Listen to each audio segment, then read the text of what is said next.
kalau Islamnya seperti lu, Bib, gue ngerasa aman dan nyaman.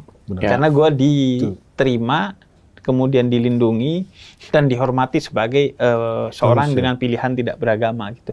Dan sekarang gue juga berpikir bahwa sebenarnya kalau orang tidak beragamanya seperti Coki, oke, karena itu yang dilakukan oleh Nabi Muhammad ketika Fathu Mekah, membuka kota Mekah, artinya membuka pikiran orang agar berpikir secara rasional dan universal, sehingga nanti akan ketemu tuh di atas.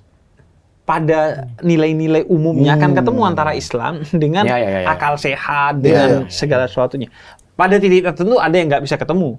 Misalnya kepercayaan kepada Tuhan dan lain sebagainya. Tapi dalam agama, itu sering kita obrolin di Deep Talk dulu, itu mungkin hanya kurang dari 10% dari doktrin Islam yang isinya tentang hukum-hukum menurut para ulama. 90% itu ya nilai-nilai universal yang berlaku bagi siapa saja, baik agama lain maupun orang yang tidak beragama. Dan kayaknya gue harus ngomong ini nih sebelum lo lanjut, sorry ya. Eksklusif.